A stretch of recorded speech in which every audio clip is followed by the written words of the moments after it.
is looking at lateral entry, trying to get people to come in at different, rather than, obviously the hierarchy, rank hierarchy sort of works against making changes rapidly. But if we could get people to come in at all ranks at different stages in their career, then that would really, really help. And again, this is one of the things that we're looking to do. And I think, again, positive action. I think we have to recognise that, if you are in the minority, you are de facto at a disadvantage sometimes. And so using positive action, obviously legally, positive action, to try and level that playing field to help improve it is really, really important. Great, thank you. Colonel, would you like to add anything to that, perhaps, again, the Turkish perspective?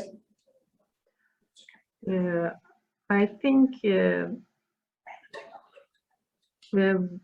encouraging,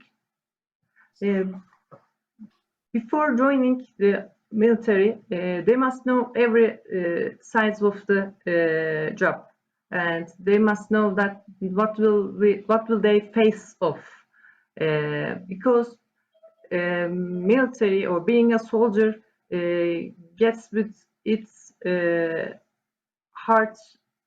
gets with very hard conditions, but it's for both men and women at the same time.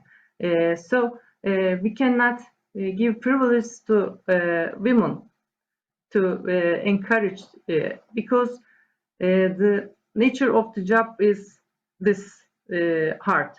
So maybe we can tell, or we can show the all of the perspectives of being a military person, to not become unhappy with their choice in the future time.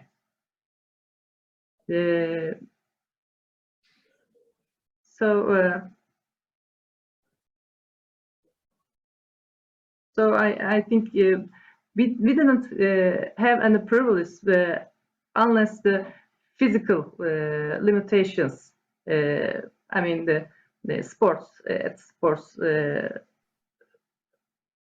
period, there was limitations for us lesser than the men, but on the other side, during the duties, there was no privilege for us.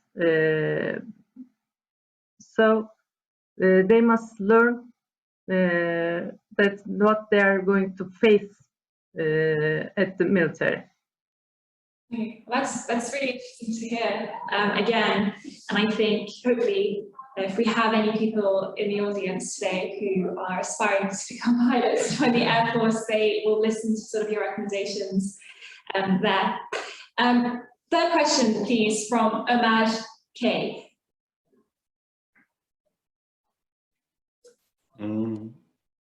Hello, thank you very much for this very interesting panel. I'm a PhD researcher and lecturer in the Law School and Department of War Studies in King's College London, and I'm an analyst for the Middle East region for Unfiltered Voices. So my question is for Lieutenant Colonel Senol, but it goes actually for Commandant Marshall as well, because I think it goes for every military. Why are there like not many women generals, like many women in the higher echelons of the military? For example, like as a Turkish citizen, I am proud of Turkish Air Force heritage of like having the first female fighter jet pilots, and also first fighter pilot of color as well. And women have been always active in every branch of the Turkish military, either like Navy, Air Force, or Land Forces, as Colonel Senol mentioned, and apparently very successful. But why don't we see women general in Turkish Armed Forces? What are the reasons for this, and what can be done to have more women in the higher echelons of the Turkish military and also the British military? So I think Colonel Senol, perhaps you can start with that question. Again, women focus. Just good. as I told in my slides, in 1950s, there were women enrolled the army, but after that time, they stopped enrolling women for a long period. And in 19th, it again started to join the Turkish Air Force, and we joined at 1995. And I hope we will have, but now our rank is not enough to be general. But I'm sure that we will have one or more generals in 10 years period. Yeah, well, with all the very impressive sort of initiatives which are putting in place, I'm sure we will definitely see it in the Turkish Air Force, but perhaps as well in the Royal Air Force. Yeah, well, we have, I mean, the Royal Air Force, of the 3 services in the United Kingdom, we have the highest number of senior female officers. So we have a 3-star, first ever 3-star. She's an engineering officer. We've got, I think, 4 or 5 female 2-stars, and then a number of us at 1-star as well. So we are absolutely leading the way. I think, you know, if you reflect on, as I said before, I'm the most senior female aviator in the Royal Air Force, just because it's taken that length of time since they changed, you know, land women to fly to sort of getting to this point. And traditionally, the Air Force has always been run by pilots. So Chief of the Air Staff is a pilot, and most of the 3-stars and 2-stars beneath him are pilots as well. That is absolutely changing. And the new chief is changing the rules. He is trying very hard, because who says just because someone's a great pilot that they're good at actually leading the organisation. So we are opening opportunities, getting rid of some of those barriers, for slaying some of those sacred cows. So I'm sure it will not be long until we have a Chief of the Air Staff who is not a pilot.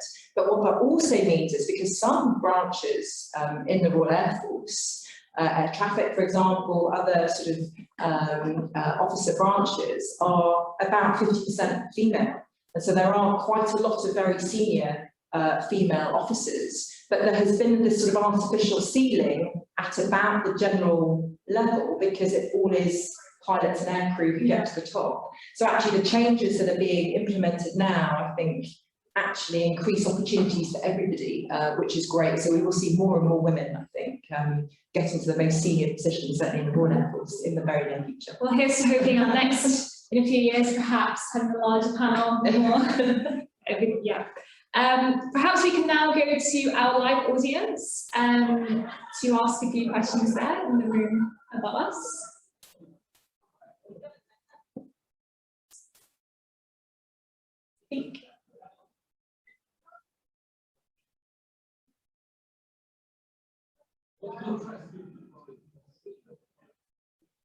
We can't hear you, perhaps you need to unmute.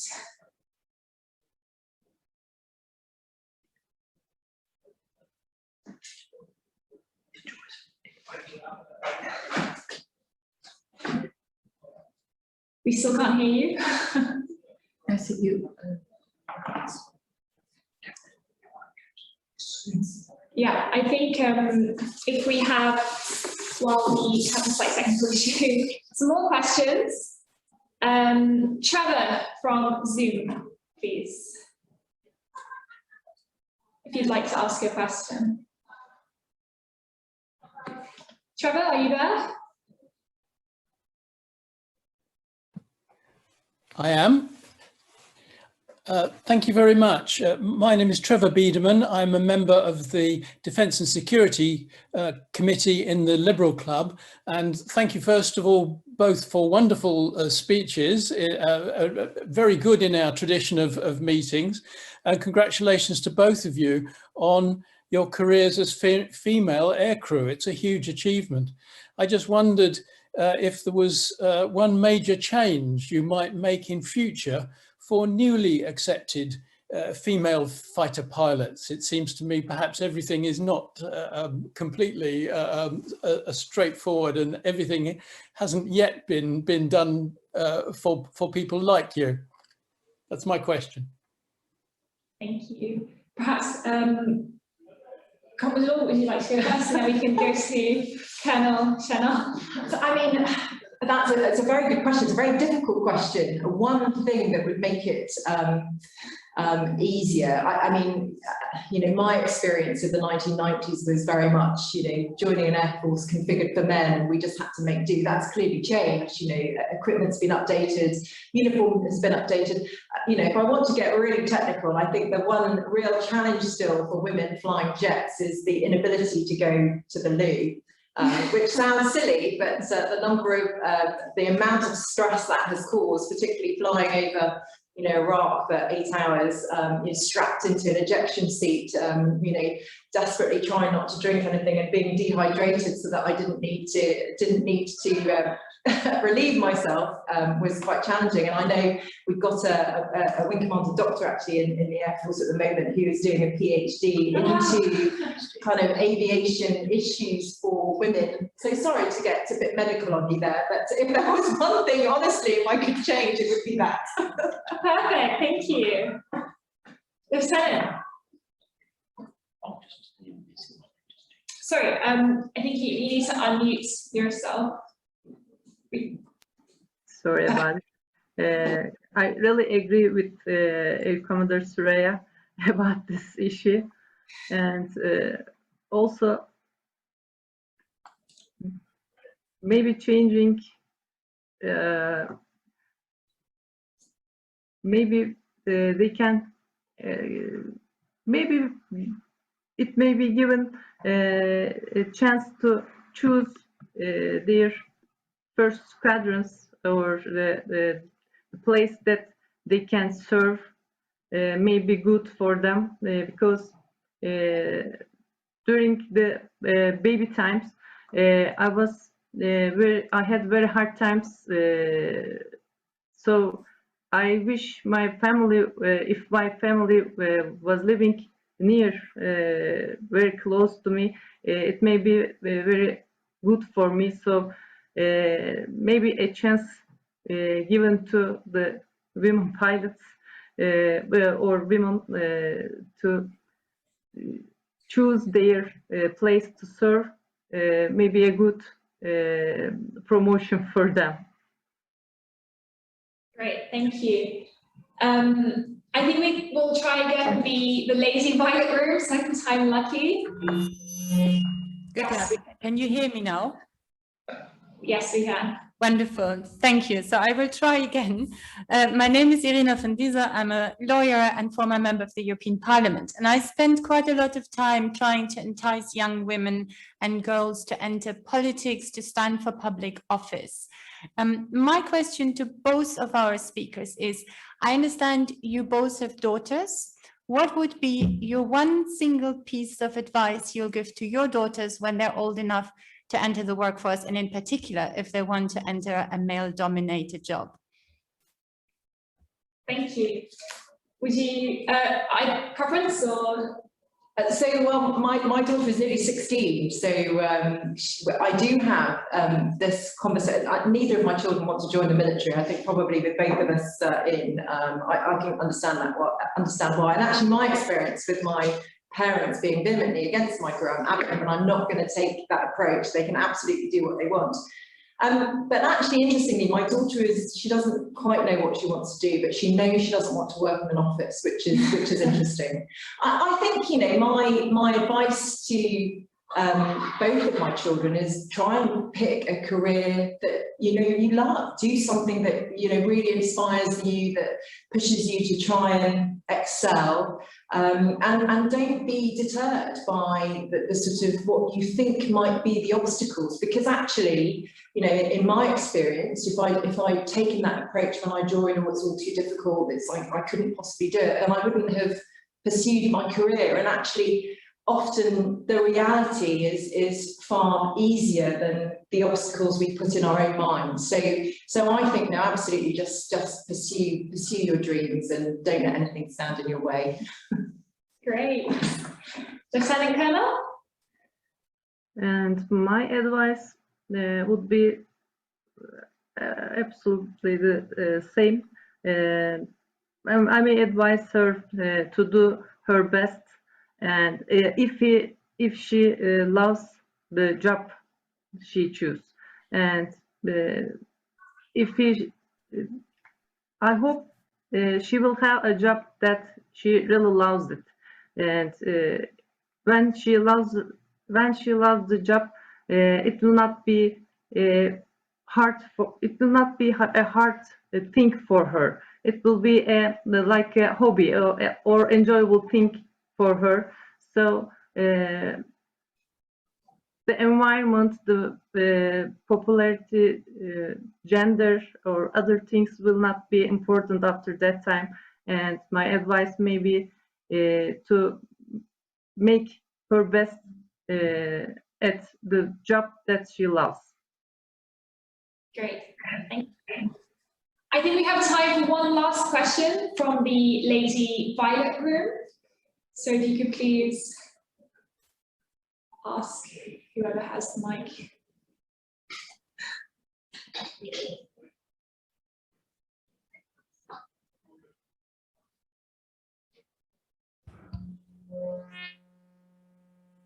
Feedback here. Yeah, hello there, I'm Damien Cream, member of the Defence and Security Circle.